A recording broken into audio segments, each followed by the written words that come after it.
አብ ወወልድ ወመንፈስ ቅዱስ አሃዱ አምላክ አሜን።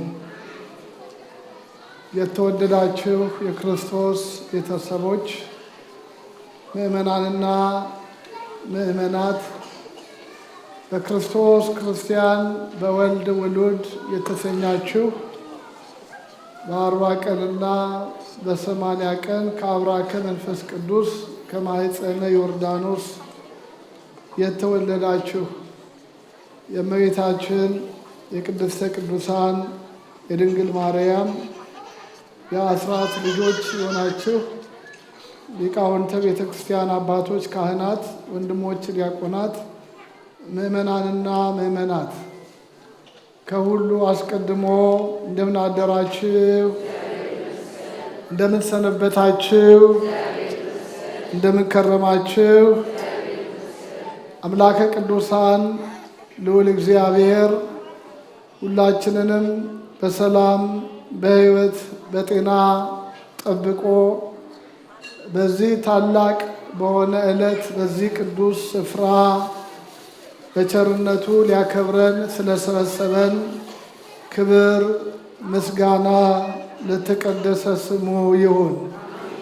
እስመ ረከብኪ ሞገሰ በኀበ እግዚአብሔር፣ በእግዚአብሔር ዘንድ ሞገስን መወደድን መከበርን አግኝተሻል ተብሎ የተነገረላት ንጽሕተ ንጹሐን ድንግል ማርያም እምይእዜሰ ያስተበጽኡኒ ኩሎ ትውልድ፣ ከዛሬ ጀምሮ ትውልድ ሁሉ ብፅዕት ይሉኛል ብላለችና እርሷንም ለማመስገን የፈቀደልን የአባቶቻችን አምላክ ልዑል እግዚአብሔር የተመሰገነ ይሁን። አንተ ኮክ ወዲበ ዛቲ ኮክ አንጻ ለቤተ ክርስቲያኔ ቅድስት፣ አንተ መሰረት ነህ፣ አንተ አለት ነህ። በአንተ አለትነት ላይ ቅድስት የሆነች ቤተ ክርስቲያኔን እሰራታለሁ፣ አንጻታለሁ። ወኢይክልዋ አናቅጸ ሲኦል፣ የሲኦል ደጆችም ሊያናውጧት ሊያጠፏት አይችልም። የማቴዎስ ወንጌል ምዕራፍ 16 ከቁጥር 18 ላይ የምናገኘው ኃይለ ቃል ነው። ቅድም በቅዳሴው መሃል ላይ ዲያቆኑ በጥሩ ዜማ ቀደሰ ማኅደሮ ልዑል፣ ልዑል ማደሪያውን ቀደሰ በማለት ያዜመው በዕለቱ ከተነበበው ቅዱስ ወንጌልና በዕለቱ ከሌሊት ጀምሮ በሊቃውንቱ በማህሌት ሲዘመር የሰማነው፣ አሁንም በመጨረሻ ላይ በሰንበት ትምህርት ቤቶች ተማሪዎች ላይ ሲዘመር የሰማነው የዕለቱን በዓል የሚያስታውስ ዛሬ ሰኔ 21 ቀን በቤተ ክርስቲያናችን ታላቅ የሆነ በዓል፣ የመጀመሪያዋ ሕንፃ ቤተ ክርስቲያን በእግዚአብሔር ፈቃድ መሰረቷ ተጥሎ በአንድ ቀን ልክ እንደሚሳብ ሰም ይለናል ተሰርታ ሰኔ 21 ቀን ያለቀችበት፣ ቅዳሴ ቤቱ ትላንት የተከበረበት፣ ዛሬ ራሱ መድኃኔ ዓለም ኢየሱስ ክርስቶስ ከአራቱ ማዕዘናተ ዓለም ሐዋርያትን ሰብስቦ ቀድሶ ያቆረበበት፣ በአራቱም ማዕዘናተ ዓለም በእናቴ ስም ቤተ ክርስቲያንን ስሩ ብሎ ያዘዘበት ዕለት ስለሆነ በዓለም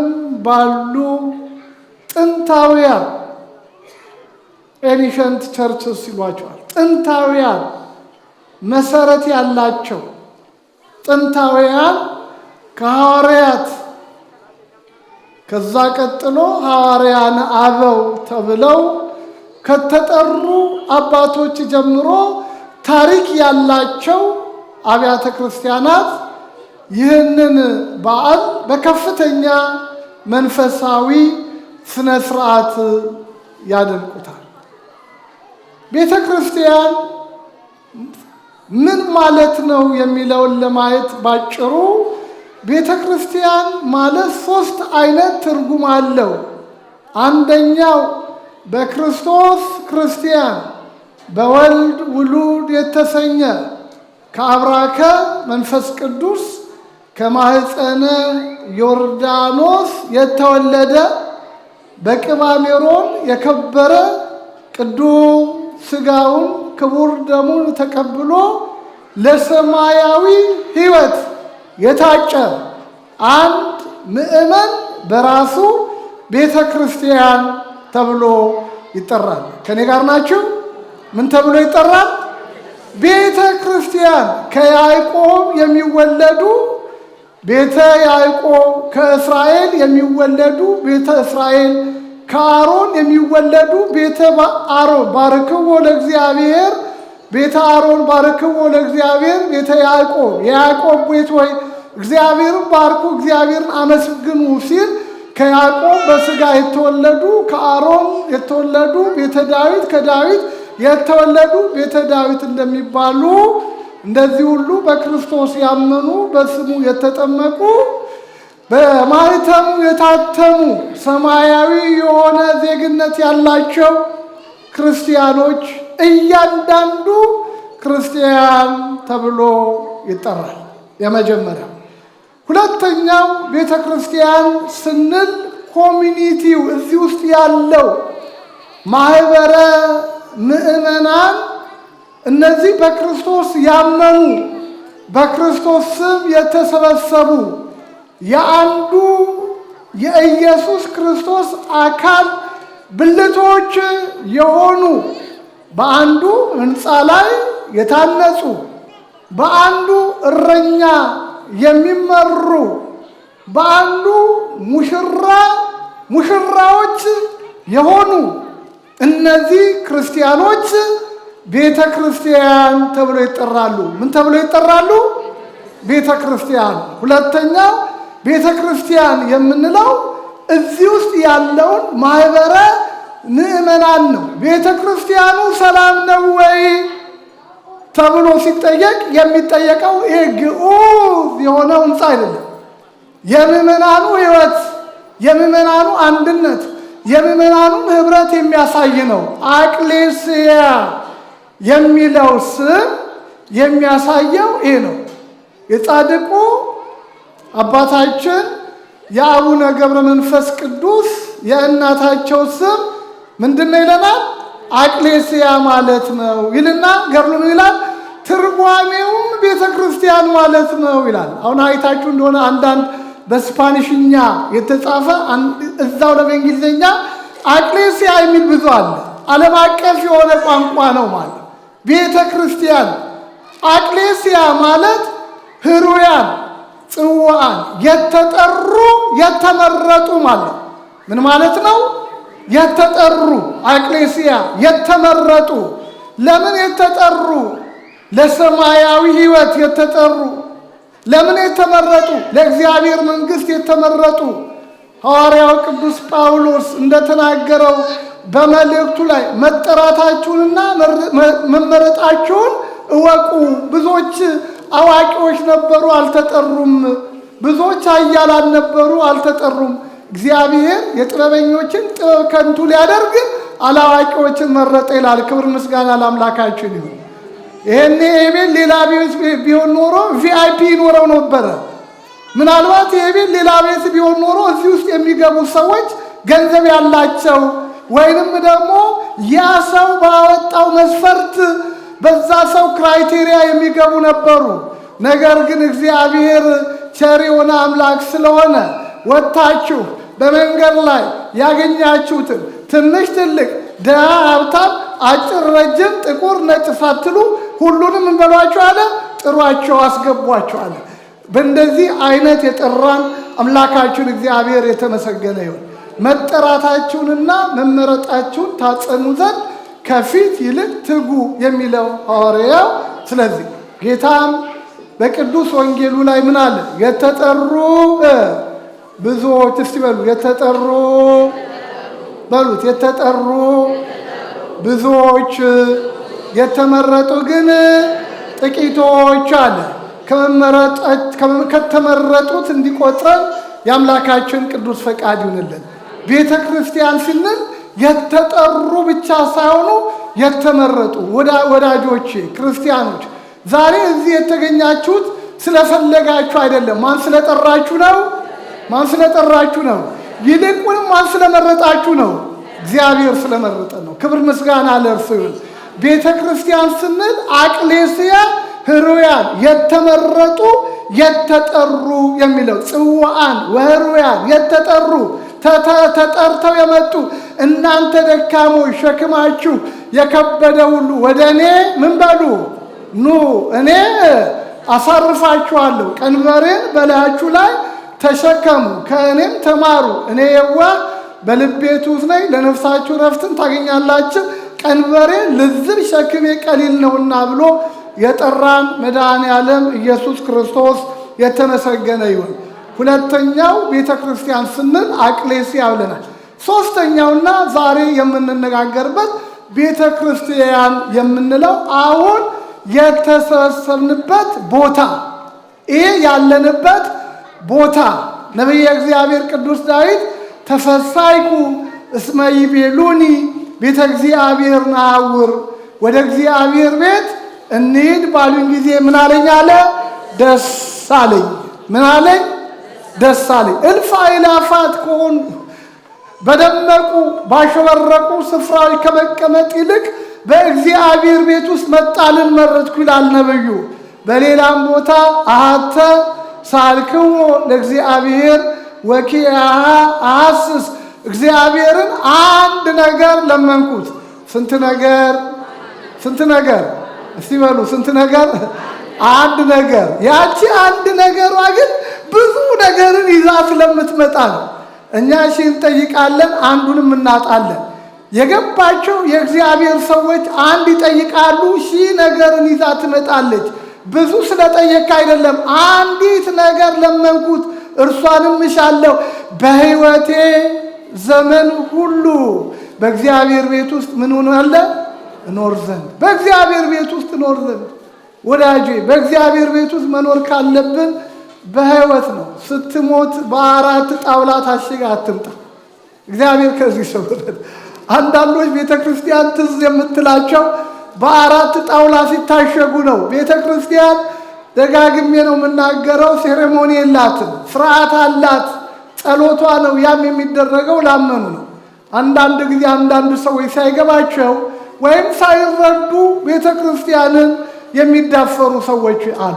እዚህ ቤተ ክርስቲያን ነግረናል። አገልግሎት የምንሰጠው ቤተ ክርስቲያናችን ለምታውቃቸው፣ በሕይወት ለምታውቃቸው ቤተ ክርስቲያን ለምታውቃቸው፣ እረኛው በጎቹን ያውቃቸዋል፣ በየስማቸው ይጠራቸዋል። ቤተ ክርስቲያን አማኞቿን ማወቅ አለባት። አማኞቿን ቤተ ክርስቲያንን ማወቅ አለባቸው። ሁለቱም የሚተዋወቁ መሆን አለባቸው። የማታውቃቸውን ሲሞቱም አታውቃቸው። በሕይወቴ ዘመን ሁሉ በእግዚአብሔር ቤት እኖር ዘንድ ካለ በኋላ ምን አለ? ደስ የሚለውንም አይ ዘንድ አለ። እግዚአብሔር ደስ የሚለውን የምናየው እውነተኛ በሆነው በእግዚአብሔር ቤት ውስጥ ነው። ስለዚህም ነው ቅዱስ ጳውሎስ ለጢሞቴዎስ በእግዚአብሔር ቤት ውስጥ እንዴት መኖር እንደሚገባ ታውቅ ዘንድ እጽፍልሃለሁ። በማን ቤት ውስጥ? በማን ቤት ውስጥ? በእግዚአብሔር ቤት ውስጥ እንዴት መኖር እንደሚገባ ደፋሮች ስላሉ ማለት ደፋሮች ስላሉ የማይገባውን የሚያደርጉ ስላሉ መክፈልት ሲሹ መቅሰፍትን የሚያመጡ ስላሉ በእግዚአብሔር ቤት ውስጥ እንዴት መኖር እንደሚገባ ታውቅ ዘንድ እጽፍልሃለሁ። ቤተ ክርስቲያን ቤተሰብ ቤተ ጸሎት ቤቴ የጸሎት ቤት ናት ተብሎ የተነገረላት ቤተ ክርስቲያን ቤተ ጸሎት ወመስተስሪ ኩሉ ኃጢአት የጸሎት ቤት የሆነች ኃጢአት የሚሰረይባት ቤተ ክርስቲያኔን በአንተ መሰረትነት ላይ አንጻታለሁ አለ። ስለዚህ እኛ ምን አለን? ፋውንዴሽን አለን፣ መሰረት አለን ማለት ነው። ዝም ብለን የተገኘን አይደለንም። በእውነቱ ኦርቶዶክሳውያን መነሻ አለን፣ ኦርቶዶክሳውያን መድረሻ አለን። እነ ካልቪን መጥተው የጫኑብን አይደለም። እንደ ማርቲን ሉተር መጥተው ያሰሙን አይደለም። መሰረት አለን የምንኮራበት። በተለይም እኛ ኢትዮጵያውያን በሐዋርያት ሥራ ምዕራፍ 8 ላይ ይታለን ከብሉይ ኪዳን ጀምሮ እንዴት ተብሎ ያ ሰውና እግዚአብሔርና ሰው የሚገናኝበት ቦታ የተቀደሰ ከመንደሩ ወጣ ያለ ነበር ይላል። ማንም ሰው እግዚአብሔርን ሲፈልግ ከመንደሩ ይወጣ ነበር ይላል። ተመልከቱ። አሁን በእኛ ሀገር ተውፊት ከመንደር ይወጣ ነበር። ዛሬ እኛ መንደር አደረግን። በጣም አንዱ እግዚአብሔር እንደሚያዝንበት የሚመስለኝ ዛሬ እንደ ሀገራችን እንደ ኢትዮጵያ ቤተ ክርስቲያኑ ሁሉ ዙሪያው ንግድ የሚነገድበት ሆነ፣ ችርቻሮ የሚቸረቸርበት ሆነ፣ ሸቀጥ የሚሸቃቀጥበት ሆነ። ቤቴ የጸሎት ቤት ይባላል። እናንተ ግን ምን አደረጋችሁ? ንግድ ካለ ሸቀጣ ሸቀጥ ካለ። ስለዚህ እግዚአብሔር እንዴት በዚህ ዘመን አይዘናያችሁ? የተለየ ነው። ያ ቀደም ሲል የነበሩ አባቶቻችን ለቤተ እግዚአብሔር የሚሆን ነገር እንኳን ካሰቡ ከተማው ላይ ህንፃ ሰርተዋል። ፒያሳ ላይ ህንፃ ሰርተዋል። 4 ኪሎ ህንፃ ሰርተዋል። ቸርቸር ጎዳና ሰርተዋል። በእያንዳንዱ ክፍለ ሀገር ስንል በየከተማ ሰሩ እንጂ ቤተ ክርስቲያን ውስጥ መጥተው ህንፃ አልተከሉም። ቤተ ክርስቲያንን የገበያ ማዕከል አላደረጉም። ለምን? ቤተ ክርስቲያን የጸሎት ቤት ስለሆነች። በዚህ ጋር ጸሎቱን የሚደርሰው ወይስ በዚህ ጋር ሙዚቃውን የሚሰማው? ምኑ ከምኑ ይለይ? አያችሁ፣ ገንዘብ እኮ ያላመጣው ነገር የለም። ቤተ ክርስቲያን ወደድንም ጠላንም ገቢዋ ሊሆን የሚገባው አስራቱን በኩራቱን ቀዳማያቱን ምዕመናን ከሚሰጡት የታዘዘችው ቤተ ክርስቲያን ይህንን ነው እንጂ ቸርችራ ነግዳ ሸጣ በምንም አይነት ግን ሀይባ የሌለበት ስለሆነ በልማት በተለያየ ሁኔታ አሳዛኝ ነገር ውስጥ ገባል። እግዚአብሔር ሁላችንንም ይቅር ይበለን እንጂ ቤተ ክርስቲያን ንጽሕት ናት፣ ቅድስት ናት። የርኩሰት ስራ አይስማማትም። ስለዚህ አንተ መሰረት ነህ። በአንተ መሰረትነት ላይ ክብርት ቤተ ክርስቲያንን አንጻታለን። የሲኦል ደጆችም ሊያናውጧት አይችልም። በምድር ያሰርከው በሰማይ የታሰረ ይሆናል፣ በምድር የምትፈታው በሰማይ የተፈታ ይሆናል ተብሎ የመጀመሪያው የመንግስተ ሰማያት መክፈቻ ቁልፍ ሐዋርያው ቅዱስ ጴጥሮስ የተረከበው ፊልጵስዩስ ቂሳርያ ተብላ በምትጠራ አገር። ይህ ታላቅ የሆነ ሽልማት እንዲሁ የተሰጠ አይደለም። ለተጠየቀው ጥያቄ ትክክለኛ መልስ የሰጠ ሐዋርያ ስለሆነ ሰዎች የሰውን ልጅ የድንግል ማርያምን ልጅ ኢየሱስ ክርስቶስን ማን ይሉታል የሚለውን ጥያቄ ጌታ ለደቀ መዛሙርቱ አቀረበ። ሳያቀርቶ አይደለም። ልበ ወኩልያተ ያእምር፣ ልብና ኩላሊትን የሚመዝን የሚያውቅ የሚመረምር አምላክ ለሐዋርያቱ ይህንን ጥያቄ አቀረበ። ኤልያስ ነው የሚሉ አሉ፣ ሙሴ ነው የሚል አለ፣ ኤርምያስ ነው የሚል አለ፣ መጥምቁ ዮሐንስ ነው የሚሉ አሉ ብለው ሕዝቡ የሚለውን ለጌታ ነገሩት። እናንተስ እኔን ማን ትሉኛላችሁ አለ። እናንተስ እኔን ማን ትሉኛላችሁ ብሎ ጌታ በጠየቀ ጊዜ ከ12ቱ ሐዋርያት መካከል ፈጣን የሆነው አረጋዊ የሆነው ሐዋርያው ቅዱስ ጴጥሮስ አንተ ውእቱ ክርስቶስ ወልደ እግዚአብሔር ሕያው፣ አንተ ክርስቶስ የእግዚአብሔር የባህሪው ልጁ ነህ ብሎ መሰከረ። ያን ጊዜ ጌታ ምን አለ? አንተ ስምዖን ጴጥሮስ ከዛሬ ጀምሮ ስም ጴጥሮስ ነህ፣ አንተ አለት ነህ አለው። ምንድን አለው? አለት ነህ። እግዚአብሔር ሁላችንንም አለት ያድርገን። አሜን በሉ። አለት ሁኑ ይላል። አለት ሁኑ። ሐዋርያው ቅዱስ ጴጥሮስ መንፈሳዊ ቤት ለመሆን ሕያዋን የሆናችሁ ድንጋዮች ሁኑ ይላል። ግዑዝ የሆነ ድንጋይ አይደለም፣ ሕያዋን የሆኑ አለቶች ሁኑ። ያ አለት ክርስቶስ ነበረ ይላል ሐዋርያው። እስራኤላውያን ተጠምተው እያለ ሙሴ በያዘው በትር ሲነካ 12 ውሃ ያፈለቀ ያ አለት ክርስቶስ ነበረ።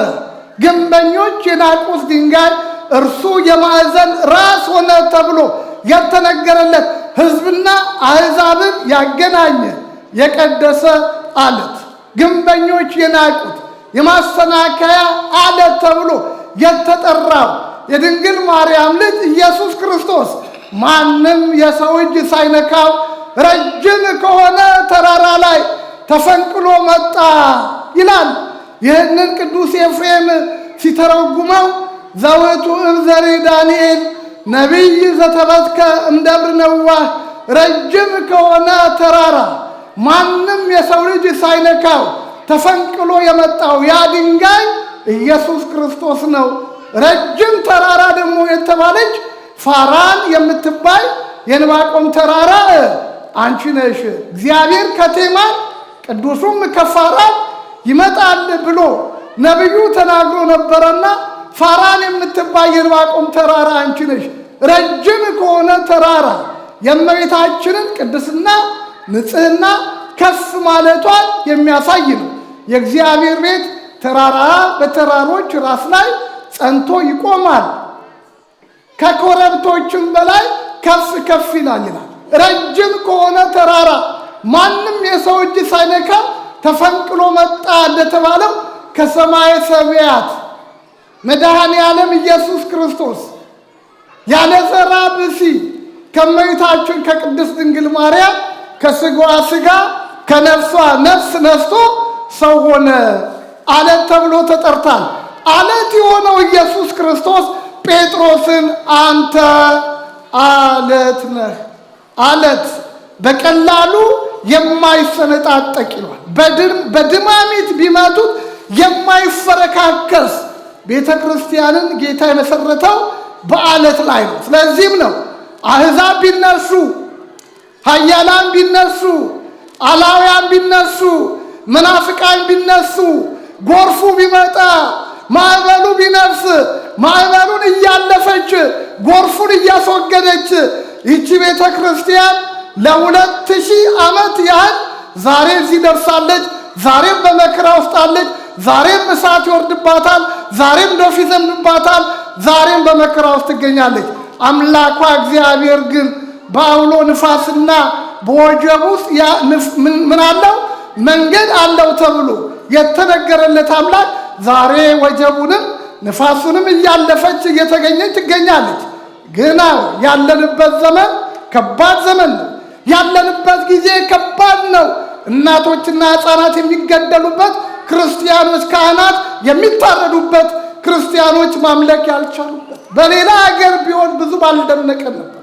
የክርስቲያን ደሴት ተብላ በምትጠራው አገራችን ቤተ ክርስቲያን በፈተና ውስጥ የጴጥሮስ መልስ ነው አለት ነው ያሰኘው። በአንተ አለትነት ላይ አንተ በመሰከርከው የሃይማኖት ትምህርት ላይ ወልድ ዋሕድ ብለህ በመሰክርን እያይልዋ አናቅጸ ሲሆን የሲኦል ደጆች የሆኑ አጋንንት እንኳ ወዲያ ወዲህ ሊያናውጧት አይችሉም። እንደውም ሚስማር በተመታ ቁጥር እንደሚጠብቅ ሁሉ ቤተ ክርስቲያን በተመታች ጊዜ ሁሉ እየጠበቀች ክርስቲያኖች በተሰደዱ ጊዜ ልክ እሳት እንደሚቀጣጠል ዓለምን ያቀጣጠሉት ክርስቲያኖች ሚሽነሪ በተለየ ሁኔታ ተልኮላቸው አይደለም። በፈተና ውስጥ ነው፣ በስደት ውስጥ ነው፣ በመከራ ውስጥ ነው። ስለዚህ ነው አንተ መሰረት ነህ፣ በአንተ መሰረትነት ላይ አንጻታለሁ፣ የሲኦል ደጆች ሊያናውጧት አይችሉም ተብሎ ተነገረ። ይህችን ታላቅ የሆነችው ቤተክርስቲያን እያጸኑ እያነጹ በሚሄዱበት ሰዓት እንግዲህ የተጀመረው ጉዞ የመጀመሪያ ከኢየሩሳሌም ወደ ይሁዳ፣ ከይሁዳ ወደ ሰማርያ፣ ከሰማርያ ወደ ምድር ዳርቻ ይለናል። የወንጌል አገልግሎት የሄደው በእንደዚህ አይነት መንገድ ነው። ከኢየሩሳሌም ወደ ይሁዳ በመጀመሪያ ከሚያምኑት ወንጌል ገና ባይቀበሉም ግን መሲሁን ወደሚጠብቁት ይመጣል፣ ከድንግል ይወለዳል ብለው ምንም ያልሰማው ከምትነግረው ጥቂት የሰማው ቢነገረው የበለጠ ስለሚቀበል ከትንሹ ወደ ትልቁ ነው። ከኢየሩሳሌም ወደ ይሁዳ፣ ከይሁዳ ወደ ሰማርያ፣ ከሰማርያ እስከ ምድር ዳርቻ ድረስ ምስክሮቼ ትሆናላችሁ ተብሎ እንደተነገረው በተለይም መምህረ አሕዛብ ተብለው የሚጠሩት ሐዋርያው ቅዱስ ጳውሎስ ከታላቁ ወንጌላዊ ከበርናባስ ጋር ወደ ፊልጵስዩስ ቂሳርያ ጌታ ጴጥሮስን አንተ መሰረት ነህ ብሎ ወደ ተናገረለት ቦታ ሄዱ ነው የሚለው። ሄዱ፣ ወንጌልን ሰበኩ። ብዙ አሕዛብን እግዚአብሔርን ካለማወቅ እግዚአብሔርን ወደ ማወቅ፣ ከአምልኮተ ጣዖት ወደ አምልኮተ እግዚአብሔር፣ ከጨለማ ወደ ብርሃን፣ ከኃጢአት ወደ ጽድቅ፣ ከክፋት ወደ ደግነት መለሷቸው ይላል። እግዚአብሔር የተመሰገነ ይሁን። በብርሃናቸው ብዙዎችን ከጨለማ አወጡ። ጠማማ የነበሩትን ብዙዎችን አቀኑ። ቤተ ጣዖት መሄድ አቆሙ። ለእግዚአብሔር መንበርከክ፣ ወደ እግዚአብሔር መጸለይ ጀመሩ። ወንጌሉ ተመልከቱ፣ ከኢየሩሳሌም ወደ ይሁዳ፣ ከይሁዳ ወደ ሰማርያ፣ ከዛ ወደ ምድር ዳርቻ ወደ አሕዛብ እየሄደ ነው። ሕዝቤ ያልሆነውን ሕዝቤ እለዋለሁ የሚል የነብዩ ቃል ስለነበረ፣ እግዚአብሔርን የማያውቁ እግዚአብሔርን ያውቃሉ የሚል የነቢያት ድምፅ ስለነበረ አወቁ። እነዚህ አሕዛብ ነገሩን እርግፍ አድርገው እግዚአብሔርን ወደ ማምለክ ሲመጡ ግን የጎደላቸው ነገር እንዳለ ተረዱ። በፊት ይሄዱ የነበሩት ወደ ጣዖት ቤት ነው። ይሰውት የነበረው ጣዖት ቤት ሄደው ነው። እንግዲህ ጣዖት ቤት አትሄዱ፣ እግዚአብሔርን አምልኩ ካላችሁን እግዚአብሔርን የት እናምልክ? ተጠመቁ ብላችሁናል፣ የት እንጠመቅ?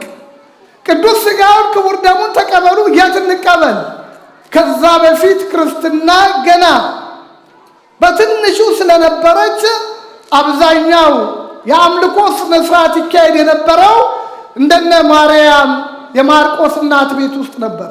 እየዘመሩ እንጀራን እየቆረሱ እግዚአብሔርን እያመሰገኑ ራሱ መንፈስ ቅዱስ ጰራቅሊጦስ የወረደው ጽራጽዮን ተብላ በምትጠራው በማርያም በማርቆስ እናት ቤት። ከዛ በፊት እንደዚህ አይነት ህንፃ አልነበረም። በአይሁድ ዘንድ ቢኖርም አይሁድ ለክርስትናው ገና ናቸው። እነዚህ ደግሞ የባሰ አሕዛብ ናቸው። ስለዚህ ይህንን ጥያቄ ለጳውሎስና ለበርናባስ አቀረቡ። ጳውሎስና በርናባስ ቤተ ክርስቲያን ስሩ ብለው ወዲያውኑ አልፈቀዱላቸው፣ ወይንም ፈቅደናል ብለው ፈቃድ አልሰጧቸው። ከእነርሱ በላይ ወዳሉት ቅዱስ ጳውሎስ አዕማድ መስለው የሚታዩ ብሎ የሚጠራቸው እነ ጴጥሮስ፣ እነ ያዕቆብ፣ እነ ዮሐንስ ጋር ሌሎችም ሐዋርያት ባሉበት ይህንን ጉዳይ አቀረቡ። አሕዛብ እግዚአብሔርን የት እናምልክ? የትስ ቅዱስ ሥጋውን ክቡር ደሙን እንቀበል ብለው ጠይቀዋል። ምን ትላላችሁ አላቸው። እነሱም ወዲያውኑ ቤተክርስቲያን ስሩ አላሉ። ወይኩን ፈቃድከ የሚለውን ጸሎት ተምረው ስለነበረ የእግዚአብሔርን ፈቃድ እንጠይቅ ብለው አንድ ሱባኤ ገቡ። ራሱ መድኃኔ ዓለም ኢየሱስ ክርስቶስ ተገልጦ ለጴጥሮስ እያሳየው ድንጋዩ ልክ እንደ ሰም እየለመለመ የተሰራበት ጌታ ራሱ ከሰማይ ሰማያት ወርዶ የቀደሰበት ሐዋርያትን የባረከበት የቆረቡበት በእናቴ በድንግል ማርያም ስም በአራቱ ማዕዘናት ሕንፃ ቤተክርስቲያን ስሩ ያለበት የቤተክርስቲያን የሕንፃ ቤተክርስቲያን መሰረቱ ቅዳሴ ቤቱ የተከበረበት ዕለት ስለሆነ ይህ ዕለት ታላቅ የሆነ ዕለት ነው። እግዚአብሔር አምላካችን ለዚህ ዕለት ስላደረሰን ክብር ምስጋና ለእርሱ ይሁን። ሕንፃ ቤተ ክርስቲያን ዓላማ አለው ማለት እንዲሁ አይደለም። ዝም ብለን እኛ ተሰብስበን ልንበተን አለ። ከእግዚአብሔር ጋር የምንገናኝበት ንስሐ የምንገባበት ቅዱስ ሥጋውን ክቡር ደሙን የምንቀበልበት እግዚአብሔር የሚወደውን ሥራ የምንሰራበት ፍቅራችንን፣ ህብረታችንን፣ አንድነታችንን የምንገልጥበት ነው። ሌላ ትርጉም የለው። ሌላ ዓላማ የለው። ሌላ ዓላማ የሚፈልግ ሰው ካለ ሌላ ቦታ ሊሄድ ይችላል። ምን ትርአዩ ወጻእክሙ ውስተ ገዳም፣ ምን ልታዩ መጣችኋል? ሰዎች ዓላማቸውን ሲስቱ እንግዲህ እኛም ወደ ቤተ እግዚአብሔር ከመጣን ቤተ ክርስቲያንስ ቤተ ጸሎት ወአኮ ቤተ ወሬ፣ ቤተ ክርስቲያንስ የጸሎት ቤት ናት እንጂ የወሬ ቤት አይደለችም። እንቶ ፈንታ የሚነገርባት አይደለችም። ጸሎት የሚጸለይባት፣ መስዋዕት የሚያደርግባት፣ ስብሐተ እግዚአብሔር የሚደርስባት፣ ቅዳሴ የሚቀደስባት። ስለዚህም ነው በዚች ቤተ ክርስቲያን ያ መንፈስ ቅዱስ አለ ብለን ስለምናምን ሁል ጊዜ ባገኘነው እግዚአብሔር በሰጠን ሰዓት ሁሉ እናመሰግናለን። ዛሬም በእውነቱ ይህንን ታላቅ በዓል በልዩ መንፈሳዊ ስነ ስርዓት በማህሌት ጭምር አክብረናል። በርካታ የሆኑ ወጣቶች ከተማ ውስጥ የነበሩ ሁሉ በእውነቱ እዚህ እስከ ፋይፍተር የነበሩ ወደ መጡበት ደግሞ ወደ ሌላ ቤተክርስቲያን ሄዱ። ይህንን ጸጋ የሰጠን የአባቶቻችን አምላክ እግዚአብሔር የተመሰገነ ይሁን። ለእኛ ሰማይ ዙፋኔ ነው፣ ምድርም የእግሬ መረገጫ ናት። የምትሰሩልኝ ቤት ምን አይነት ቤት ነው? እነዚህን ሁሉ እርቼ ሰርታለችና የማርፍበት ስፍራ ምን አይነት ስፍራ ነው? ነገር ግን ወደዚህ ትሑት ወደሆነ በቃሌም ወደሚንቀጠቀጥ ሕዝብ እመለከታለሁ ይላል እግዚአብሔር። ወደ ማን እመለከታለሁ? አዎ በወርቅ ልዩ በሆነ ባጌጠ ባማረ ሰለሞን ሰራ። ነገር ግን ከሰማይ ሰማያት በላይ ያሉት ሰማያት ሊይዙ አይችሉም። እኔ የሰራሁትማ ቤት ምን ያህል ያንስ ለአንተ የሚገባ አይደለም አለ። ግን እግዚአብሔር ይህን የሰራውን ቤት መርጬዋለሁ፣ ቀድሻለሁ፣ በሕይወቴ ዘመን ሁሉ በዚህ ይገለጣለሁ አለ። እግዚአብሔር በረድኤት ለሁላችንም ይገለጥልን። የእናታችን የድንግል ማርያም ምልጃ፣ ጸሎት፣ ረድኤት በረከት አይለየን። ስለነበረን ጊዜ ሁሉ እግዚአብሔር አምላካችንን እናመሰግናለን።